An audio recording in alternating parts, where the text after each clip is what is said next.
never gonna actually realize what it's like to fight for your existence.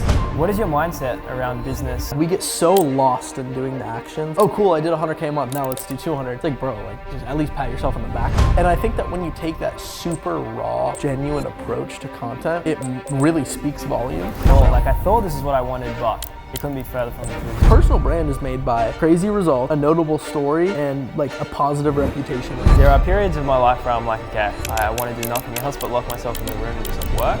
And so at that age, I got permanently like identity banned on Facebook. Alrighty guys, today I'm joined by the legend Max Inhouse. Thanks for joining me, bro. I've been spending the last couple of weeks with Max. He's been showing us around Miami and offered to kindly speak at our upcoming mastermind this weekend. So forever grateful, bro, and it's been a pleasure getting to know you so far. Absolute G. So looking forward to sit down today and just chat more about your business, learn more about your story, more about, I guess, how you got to where you are now and the things you've learned along the way. Sure, bro. Well, thanks for having me. I mean, you said I'm kind enough to speak, but it's out of benefit to me too. So it's not purely out of I'm just a good person. So. But no, obviously I'm super excited, and I've been around a lot of the communities, the private clubs, whatever you want to call them, the retreats. And something that I noticed just with you guys is everyone says like, oh, we want genuine people. Oh, we're very selective with who we pick. And they just lie because, you know, obviously you're trying to profit as a private club. But like with Only Earned, everything that I've seen is like, it is actually very selective on who comes in. And it's funny because the network itself is how everyone gets richer, and it's not actually off of the monetization of the club, which is something I really admire. So what I'm getting to is like, I am more than excited to be able to speak and have that privilege in front of all the people who are in your network, because I know they're very serious, they're very successful and capable. So I'm more lucky than you are. So thank you, bro. I appreciate it. Means a lot.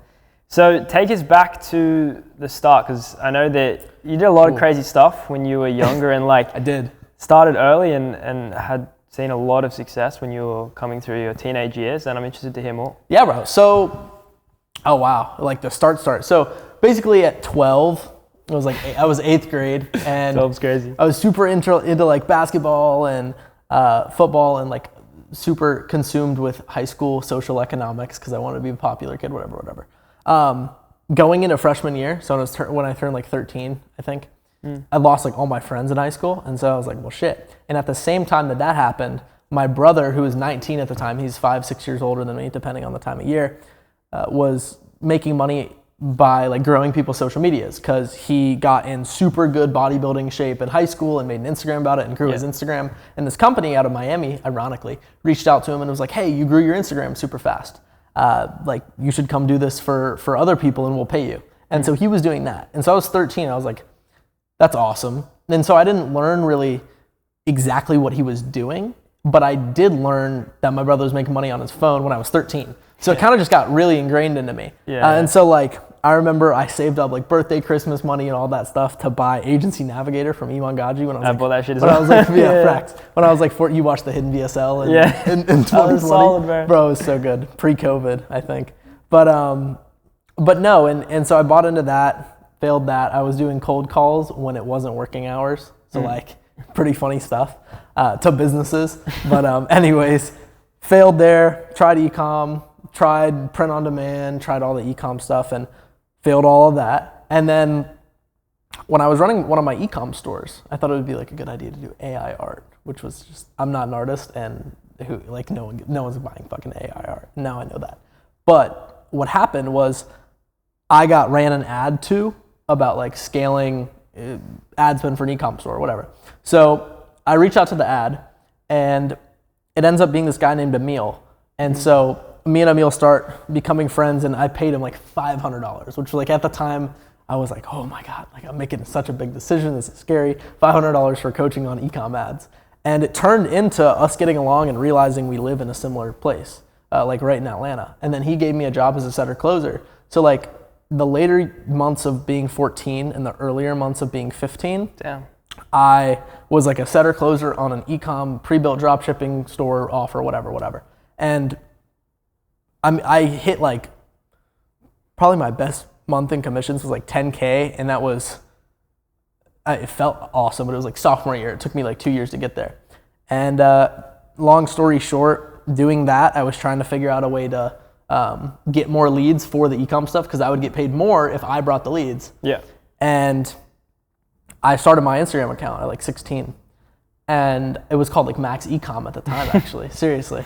And so Max Ecom or whatever. And I was running ads or retargeting ads when I was like actually under the age you're allowed to run ads. And so at that age, I got permanently like identity banned on Facebook because I was running ads underage at the time. I don't know if that rule's still the same, but I think I should be grandfathered in because I'm still technically banned, and that's annoying. But anyways, that was how the whole personal brand thing started. And then I, ironically, got the opportunity to partner with a developer for Instagram growth, just like what I said my brother was doing. And it was like a SaaS that would do it. So partnered with him, ended up stopped doing the closing and setting, but still really good friends with Emil. Scaled the software company up to like $15K a month by the time I was like a junior, senior, and then turned it into a consulting company with like a SaaS hybrid, because the SaaS I was selling to moms who wanted to grow on Instagram. And I was so sick of it. I was like, screw this. I don't want to sell to moms anymore. I want to like actually work with people who are successful or have big dreams or whatever. So turned it into consulting SaaS hybrid offer, and then turned it into consulting. And I had my own consulting company. And then in January, Sawyer and I partnered up. And that's the long run of my story. Damn, that's crazy. That's crazy. I mean, it's interesting, yeah. How long has that been now? Like 7 years? 7 years. Yeah, wow. Mm-hmm. Wow. I mean, probably like 4 years of actually making money, but the first 3 you don't do good. Yeah. At all. Yeah. No, I was the same, bro. Just like the first couple years, you're just trying, and it's like you're just grinding away to hit like 10K a month, 15K a month. It feels so far too. Yeah. And now it's like I was telling Sawyer, like, we got to be very thankful, and he keeps me in check all the time too. Is like, you have to really think about where you were trying to hit at one point, because when you look back and you're like, well, shit, like you've come so far. Yeah. And it's important to keep that perspective, but not be happy. Yeah, I think like as entrepreneurs and like with the mindset that you have with running a business, is like you just always set on the next goal, that you never like stop to realize what you've achieved. It's just like by the time you've already hit, say, 50K a month, it's like your eyes already set on 100K a month. And it just keeps going. Do you know Ibrahim? The hypnotist? The hypnotist, yeah. Yeah. He like, we're really close, and he like yelled at me one day. He was like, bro, like, I was bitching about something, because he's like he's like a big brother to me. Yeah. And he was like, write down on a sheet like everything you've done in the past 2 years. And I was like, okay, I don't feel like it'll be anything. And he made me like really sit down and do it. And then I did it, and I looked at it and I was like, well, shit, like, that's pretty cool. But that was a really good exercise, and I think like anyone watching this, or even you, bro, like we get so lost in doing the actions, and so lost in like, oh cool, I did 100K a month, now let's do 200. It's like, bro, like just at least pat yourself on the back a little bit. And no, I would encourage everyone to do that exercise every month. Yeah. And I want to go deeper into like your mindset around business, around making money, because I've seen a lot of founders and met a lot of entrepreneurs, and like once you start hitting 100K a month, 200K a month, you like fall into the materialistic stuff. But out of a lot of people I've met, you're one of the first people that I've seen is not really falling into that, even though you live in Miami, which is where a lot of them tend to be. What is your mindset around business, around making money, around spending money? Like, how do you approach it? Making money is a fun one. I think that Sawyer and I keep each other in check on this, but it's like, you're mainly not really working towards like what you want. We already have what we want. Like we can go wherever we want to eat. We can do whatever we can smoke hookah every day. We can spend time with our family. We can fly wherever. Once you have that, it's like, it's more about legacy and just wanting to watch the number go up. Like, I just want to see the number go up. I don't really give a fuck about like, I just like seeing the number go up. I don't know. That's my mindset. It's so simple. As far as spending money, my split, if I'm being responsible, is any money that I make, the first thing I do is pay off my credit cards every single month. Like, I've never been late on a credit card payment, because that shit will cook you, just so you know. Like, it will. So that's the first thing. And then after all that, I pay myself. My dad taught me that you got to pay yourself first. So half of what I make, probably like 66% of what I make goes into investments. The other 20% goes into savings, and the rest goes into like checking/fund money. Yeah. And that's really it. I'm not really appealed to like go party or club or like I live in Miami. I'm not gonna get a nice car. Like, Yeah. And dude, he's the best in the world, and he like we keep each other so grounded to like what matters. We just like spending time with our girls and our family, and that's in each other. Like I don't know what nothing else really matters. Like, yeah. And you're also like around so many people, so you kind of already experience like a lot of it, especially being here.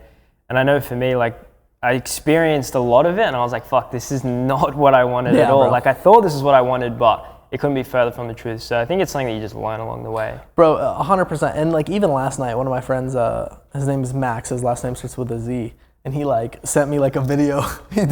I'm not saying his last name on camera. His last name, it sounds like something, whatever.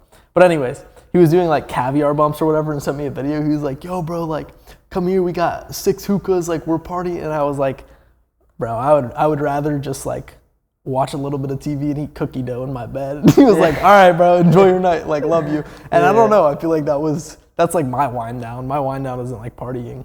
Yeah. So, I don't know. Yeah. No, that makes sense, bro. It makes sense. It just like comes down to, I guess, your experience and like who you surround yourself with, and over time, like you just find what you actually truly want. Well, what's yours though? Because I feel like making and spending money running a club that you do. I'm curious about that. My biggest thing is experience. Like, I know that there are periods of my life where I'm like, okay, I want to do nothing else but lock myself in the room and just like work. But there's also a lot of times where I do want to travel. I do want to go see new things, meet new people, experience stuff. Because for me, at the end of the day, I couldn't care less if I had, say, an extra 20 mil in the bank by the time I'm 30, compared to like a bucket load of just experiences and memories and things that I did. Yeah. So that's my most, I guess, like desired thing, is just experiencing. And you don't get these years back. You can always make that money though.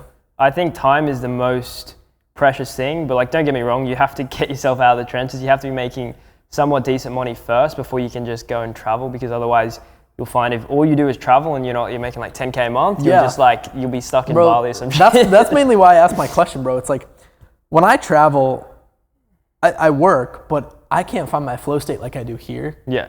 And I will say my work is a little interesting now. It's so much different than it used to be. Now a lot of my work is impromptu, random phone calls, responding to texts, remembering to text someone about something, getting a dinner, getting a lunch. Yeah. And I don't know, like that's how I pull the higher, like those little levers, and those levers open up so many doors for scaled.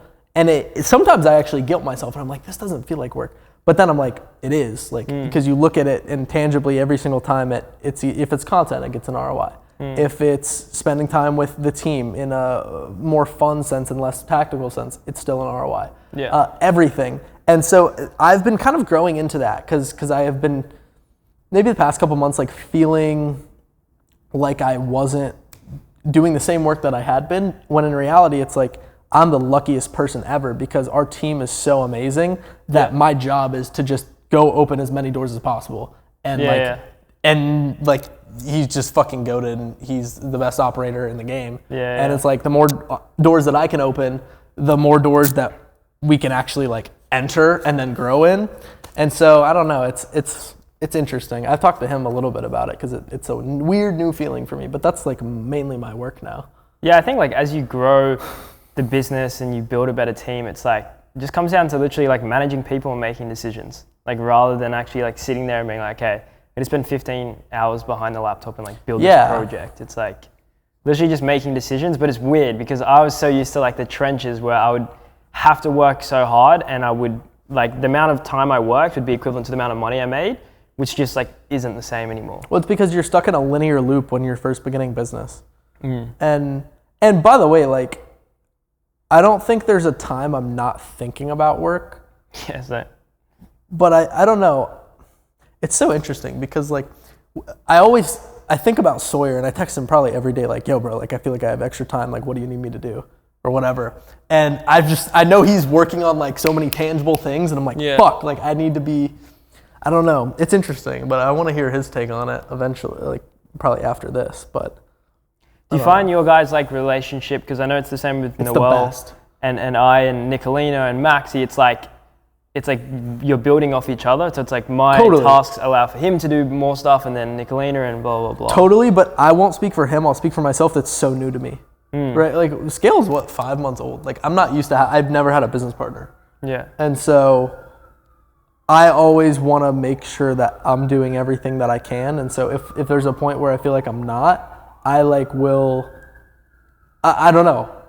It's new for me because you're not used to, as a solo business owner for 6 years, and now I get lucky enough to be surrounded by the most amazing people ever. It's like you think you have to be doing everything, but you don't. And so I'm still growing into that. I think that culture and leadership is very easy, but I'm talking about like tangibly working as someone who's a leader is hard. It's almost like imposter syndrome like starts to like seek in, because you're like, I have such an amazing team helping me do all these things, and I'm not doing them myself anymore. It's like, am I capable of doing this? Or the business is growing, but I find that there's a reason you have that team around you and you got to that position. Bro, I mean, you're right. We have Rav, who's our CTO, and we have Davey, who's like our lead dev. We have Liam, who's like, we have just so many people who do all the little things that we used to do, like when we first started everything in January, and he flew from Dubai to Miami. And it's like we're still taking part in all of those things. It's like, but you don't have to do this little automation, or like you don't have to, and it's weird. Do you ever feel like that with Noel? Yeah, I think so. There's times when, certain things happen. For example, like with the Miami Mastermind, it was a big push for me to just get a lot of people reaching out, a lot of applications through, a lot of people just on calls. And then it was him, because he had a calendar booked in, and he had to just lock in on calls and build a pre-call, whatever it was. So it's just like working off each other. Yeah, you're right. And then, for example, Nicolene, it was like, okay, well, I need money so then I can have a budget to book certain things. So it's like we're all working together, but it is a lot of the time like dependent on certain people in the team to pull through. But yeah, that's the way it works, and I love it.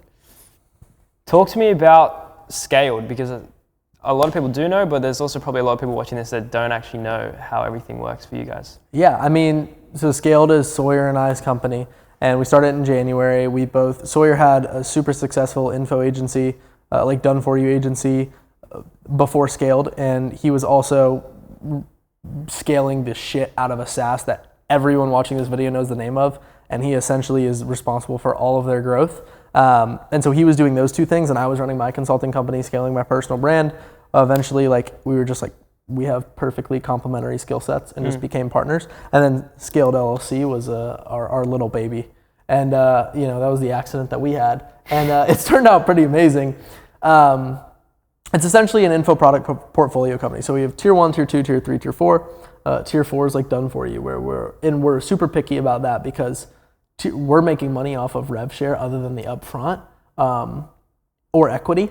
And if you're going to make money off of rev share, like, it sounds nice, but you need a really good offer. It needs to be innovative. It needs to be something that's new. It can't be something that's old. Like, me and you were having a conversation about 2 weeks ago about the done for you for whoever. Yeah. And we were like, well, like, you have to be really picky with the operators is the joke I'm making. Yeah.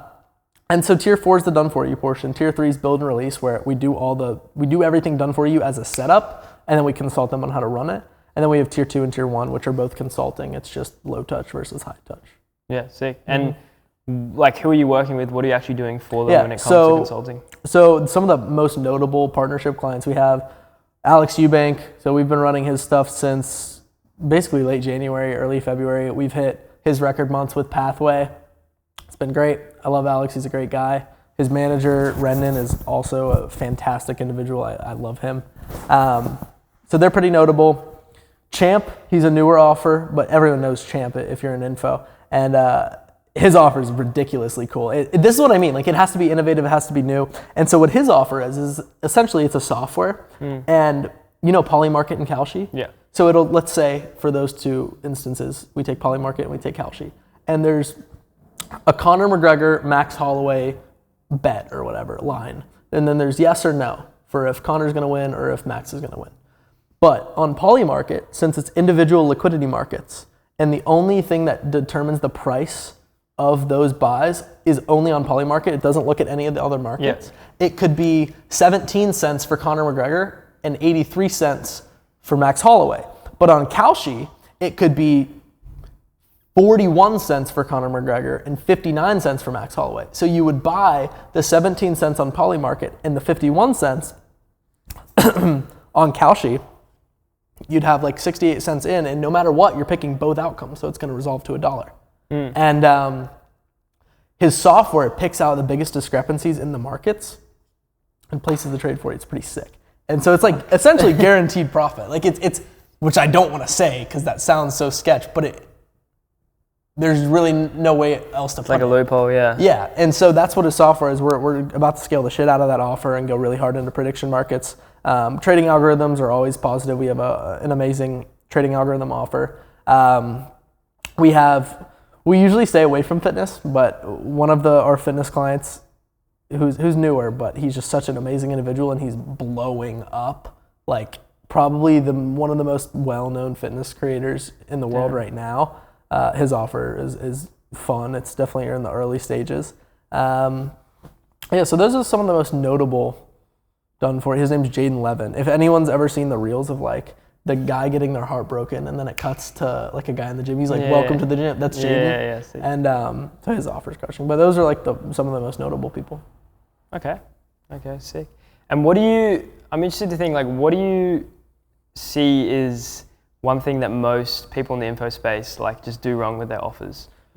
Their offer's boring. Like we had a call today with this guy, and he was like, I want to run a webinar or whatever. And we're like, okay, like, cool. Like, what's your offer? He was like, well, I have a $299 for life coaching, and this is so funny. And I have a $3K a month for business coaching. I was like, you want to pitch us on a webinar? And he was like, yeah. I was like, dude. Sawyer was like, bro, like these are two completely different things. How are you going to pitch us on a webinar? And the guy was like, well, I guess you're right. And so my point is, it's like trying to do everything. No one ever really wins with that. Yeah. Like, what do? We scale info product companies. That is what we do. We're not going into any other BS. Like, that's what we do. We're not doing that and also doing fucking therapy. Yeah. Like, so point being is find an actual problem. And everyone likes to say, it's the most common advice ever. Find a problem, sell the solution, whatever. But find a problem that's actually relevant, because a lot of people will be like, oh, like people need to get better at sales. Do you know how many fucking info sales offers there are? There's too many. So if you can find a loophole regarding something new with AI or arbitrage in some sort of biz op niche, it's going to be a scalable offer as long as it hasn't really been heard of before.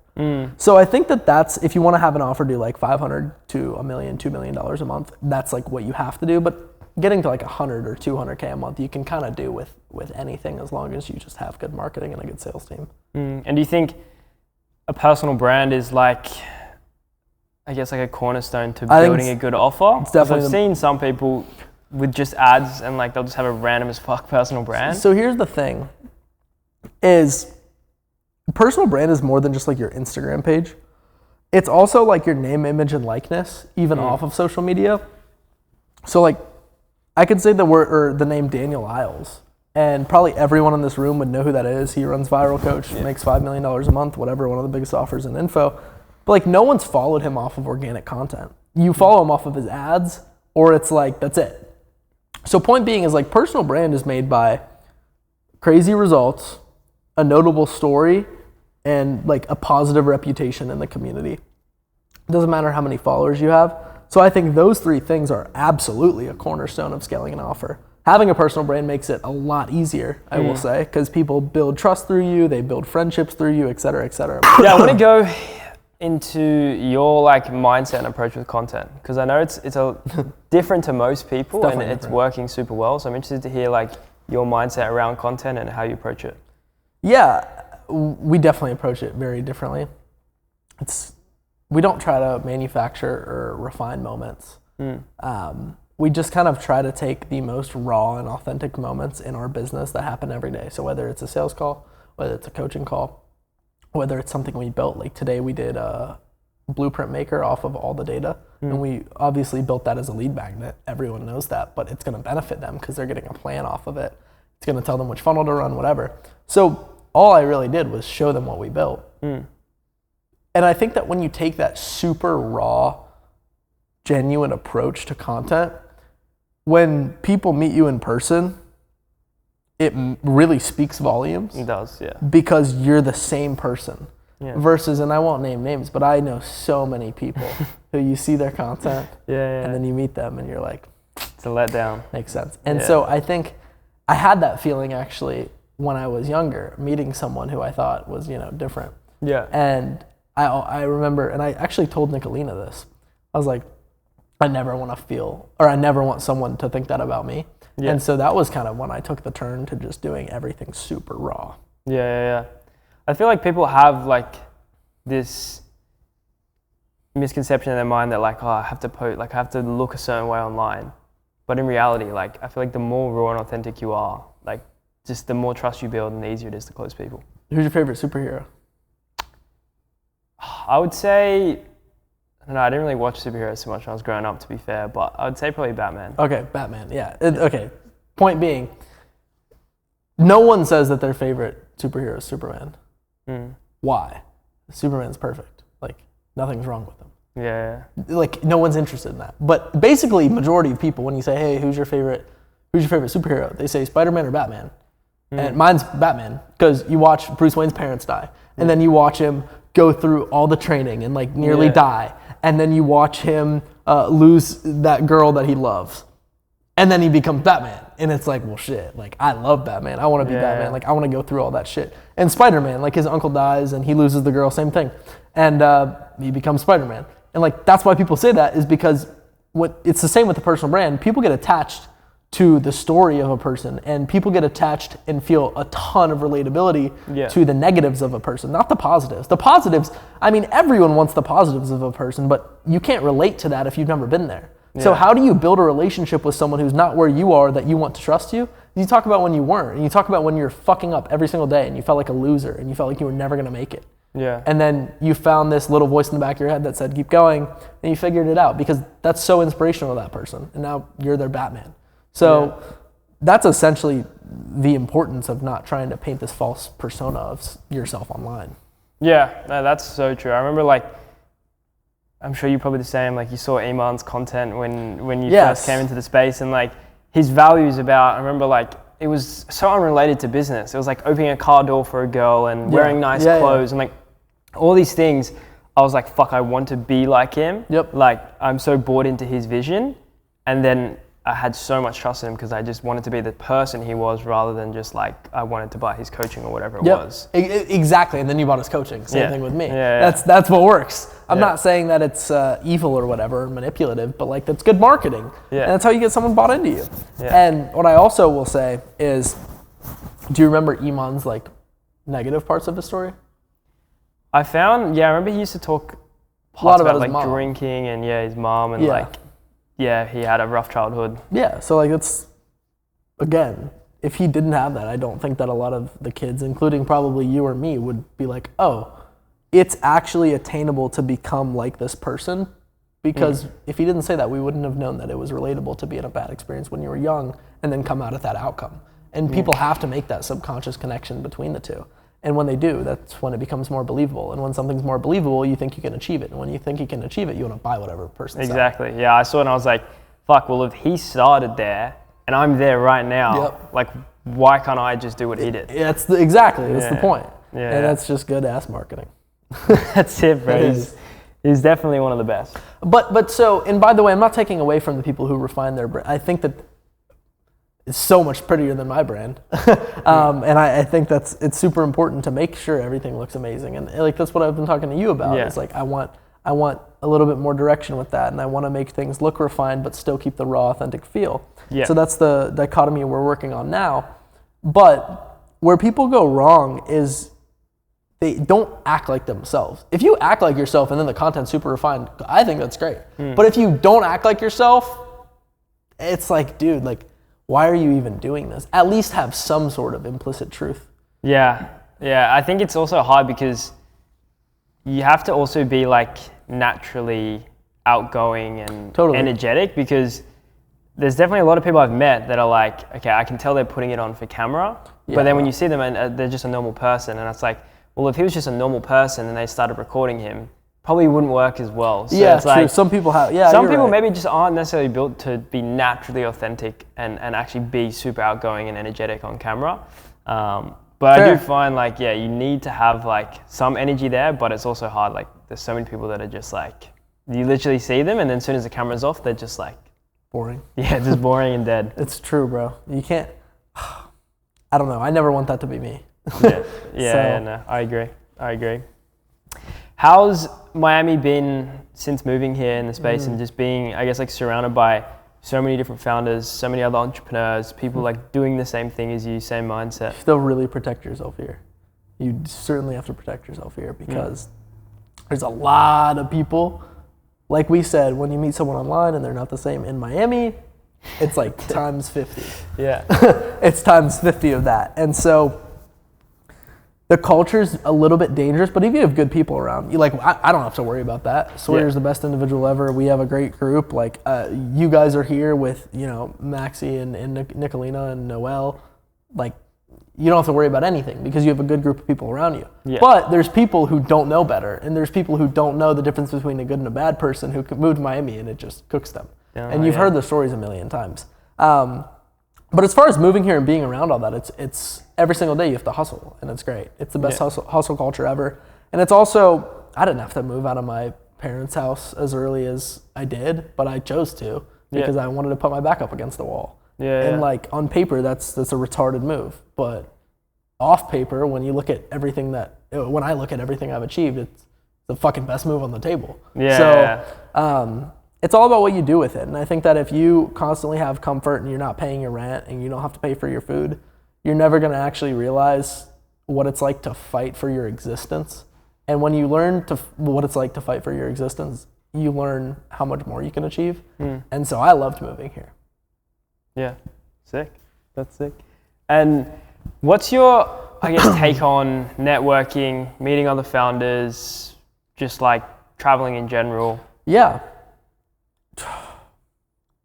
My take on it is just, bro, like, don't try to act any type of way in front of anyone and just like be your unapologetically authentic self. And the people who like you, you'll end up having relationships with, and the people that don't, like, who cares? Like, they're not meant to be friends with you. It's the same thing as like every social dynamic you're taught as a kid. It's don't try to be someone else around other people, and you'll find a good group. And I think that's pretty easy. And I will say though, people focus on networking. They don't focus on being the person that people want to network with. And that is the biggest mistake that you can make. If you just focus on being the person that people want to network with, you don't have to network. And then it just all happens. And so that's the easiest thing ever. So focus on that before anything. No, I agree. I see like a lot of people just trying to like network with people. But it's like, where you have literally nothing to bring to the table. It's like, so why would that person ever want to meet you? You know, and it sounds harsh, but it's also like, most entrepreneurs are fucking ruthless with their time. They don't have the time to just go and like get a random coffee with some random guy that you don't even know. True. And that's why I tell everyone who's like super young, just like, dude, just post. Like just post. It doesn't matter what it is. It doesn't matter if it looks good. Please, just post. Because if you have a good audience, it's so natural for everyone to just want to at least have a conversation with you. And if you can have people want to have a conversation with you, it opens up more doors than you could even imagine. Posting content is like the ultimate hack for networking. It is, and it's exponential growth. I yap about this so much, but it's like there's two actions. He's heard me say this so many times. He probably hates me for it. There's linear actions and there's exponential actions. And linear actions are when you take one action and it can produce one result. And an exponential action is when you take one action and it can produce infinite potential results. And content can produce infinite potential results. Any reel can get 1 million views. Any reel can get on the eyes of like Donald Trump. Like it just can. So never neglect the power of social media because it's a reel. Yeah, no, I agree. How do you find, because when you post so much content and you put yourself out there and you're constantly talking on YouTube, Instagram, and then you meet someone and they've watched all your content. They know everything about you, and for you don't even know their name. How do you find like approaching those situations? Yeah, well, everything I share about myself is the truth, but like there are parts of myself that I'm like, maybe I won't talk about that right now, and I'll wait until I'm through it. Or like if I'm going through an active tribulation, I'd rather be able to talk about it in the past. And so I think that adds a little bit versus like literally sharing everything. But it is weird, like at the hookah place, we have a lot of people like all the time who are you like, go there every day, bro. I know. Everyone knows. Everyone of these people to find you. I know, it's not hard for them. But we've had people be like, oh, I've watched both your courses. Like, I've done this, this, and this. And I don't know, it's weird. Yeah, because they do know everything about you, and you're just like, nice an to meet you, information disconnect. Yeah. Yeah, I always want to totally. start with just like their name. I'm like, because especially when someone's watched a vlog or a YouTube video and I've talked about my whole story, my business, they've watched all your Instagram stories, they know where you've been, where you're traveling to, what you're doing. It's like they know so much information about you. Yep. And you just know nothing. Yep. It's a little bit, I think it feels a little bit good though. It does. Because you're the person that people want to learn about, and you're the person that people want to spend time watching. And if someone wants to spend time watching you, they probably want to learn from you. So I feel like it's a bit freeing, and it's a little bit of a pat on the back. And second is there's people who do things, and there's people who watch things happen. And I'm not saying if you watch content, you're not someone who takes action, but it's nice to know that people are watching you and you're doing things. Yeah. So Yeah. What's the legacy? What's the long-term vision for you? Aside from obviously the money and just building an empire, like what's actually the long-term vision for you with everything that you're doing? I was talking to my brother about it today. I just want to have a big ass ranch. Like I want to have a ranch with like animals, like ATVs, big lake, like hunting stuff. But a more sentimental one that we're pretty serious about is we want to build a school, like an actual school in like a poor country or whatever. So we definitely want to do that. And also there's this guy, what's his name in Maryland? The Uber driver? Cambo. Yeah, Cambo. Oh my God. We want to give him like $100,000. He's such a G. Basically, we were going to an event in Maryland. It was Alex's birthday party. This guy Cambo, he's like from Cambodia, ironically. Cambo from Cambodia picked us up. And he starts telling the story about how, I'm not going to do an Asian voice, but he starts telling this story about how like he used to work on a rice farm, and then Cambodia is very corrupt. Yeah. And one day, his dad saw a plane. So much of me wanted to say prane, but his dad saw his dad saw a plane. And anyways, he like pointed up and he was like, I wanted to be a pilot when I was a kid. And then Cambo was like, I will become a pilot for us. So he left his village in Cambodia, came to America, and he's driving Uber until he makes enough money to be able to go to pilot school, to be a pilot, and fly back to Cambodia to show all the kids he did it. And we just like loved his story. And so that's like a very small thing that we certainly want to do. But no, build a school, help Cambo, take care of my family. Love that, bro. And travel, of course. Experiences is a big thing too. But I guess legacy-wise, I don't know. I just don't want to waste any of the life that I have. And I want to make an impact somehow. And I think that everyone that we're surrounded with feels the same way. And that's why we're surrounded with them. So, what do you think drives you every day with business? Because you've already, like I said, like make a considerable amount of money for like the lifestyle you live, and you know you don't necessarily need more money right now. But like, what do you think really drives you? But I don't think it was ever about that. Even in the beginning, like in the beginning, you want to make money because you think that money can buy you things. And I'm nowhere near as rich as some of these, like nowhere near. We're still at the beginning of our journey. I'll make that very clear. But you learn that nothing that you can buy will make you happy. Yeah. And that's really, at the beginning of it, it's very scary because you're like, well, everything that I thought was true is not. And then you're like, well, now I have resources and I get to find what I love. And so I would say the motivation now for business, it used to be when I was a kid, insecurity, because my dad was rich, still is, and I just didn't feel deserving of the life that I had, really wanted to prove to myself that I could do it on my own. That's why I moved out, whatever. So that was my original motivation. Now it's like, I just see how many people getting recognized like in the street or whatever, and I see so many people who will reach out in the DMs and just be like, hey, you've inspired me so much, or I made this change in my life. And it's like, if all these people are looking up to me in some sense, like how can I like stop? Like you can't stop. You have to just keep building something because you're at the point of no return. You have to just build it as big as you possibly can in order to keep inspiring people. And like your dream, the dream that you're living probably inspired like at least one person, if you have even one follower on social media. inspired one person at least, no matter who you are, no matter how many followers, like you've inspired someone. And it's like you can't let yourself, if you let yourself down, like what's the point of it all? So I would say that it's just like reaching full potential. It's just all I want to do is just reach my full potential, and I know he's the same way. So no, that's sick. We definitely resonate to that. I remember like similar thing with my dad as well. Like he used to run a successful advertising agency, retired, and I was in the same position as you. I was just like, I guess I started a lot later when I was like 19, but up until then, like once that switch happened, I was like, fuck, I want to be successful. Yeah. My dad obviously was like praising me and supported me a lot because he was like, I did the same thing. I had my own business. And almost like an ego inside me was like, I don't want you to help me. Facts. You push all the help away. Yeah, he was trying, because he built a successful agency. I was trying to do the SMA, so I was like following Iman's footsteps. I was trying to do my own agency. And we got that to like 30K a month, but I remember like along that process, it was like a year, maybe even like a year and a half. He was trying to help me and I kept pushing him away because I was like, I need to do this on my own. I need to prove to myself that I can do this and I don't need your help. Even though like, if I had put that aside and took some of his advice, I probably would have been there quicker, but it was a good lesson to me. Totally feel the same way. And then you look back and you're like, well, fuck.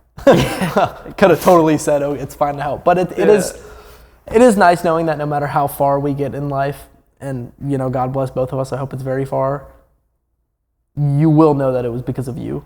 Yeah. And that's something that had myself, you, or Sawyer similar, like, had we like given in and like received that help that we thought we needed, or even like money, it just takes so much credibility away. And like it's very nice knowing that I didn't have to do that, and I assume the same for you. Like you didn't have to do that. You did. Yeah, I feel like if I had have taken that advice and kind of been like, fuck it, I'll just like take the easy route, because that's what it was in my eyes. I feel like further down the journey, like something would have broken and it would have been way more like instead of big impact. And it's like if you're trying to become successful out of insecurity, you would just create more, because then all your success would come out of that same insecurity you're trying to escape. Yeah. So 100% true. 100% true, bro. I agree. Last question. We obviously have the mastermind coming up on the weekend. I want to hear a bit more about like, what you're planning to talk about on the day, present, because we have a lot of successful founders coming in, and I think it's going to be a fucking crazy day. Yeah. Well, I'm talking about the thing that matters the most to me, and I think from what I've been told by other people I'm the best at, is literally just culture building and relationships as a leader. And I'm going to open up with a story that's like from my childhood. That was what made me kind of realize how much team culture can actually affect something. And it's from when I was playing sports. And I won't get too far into it, but I'm very excited to tell that little brief story. And you learn that all you need is people who just violently care about each other, and people who are willing to just sacrifice so many hours and so much curiosity and learning for the collective goal of one another, and how you as a leader can manufacture that mindset in your team. And how if you do manufacture that mindset in your team, it will take you so much faster to where you want to go than anything else.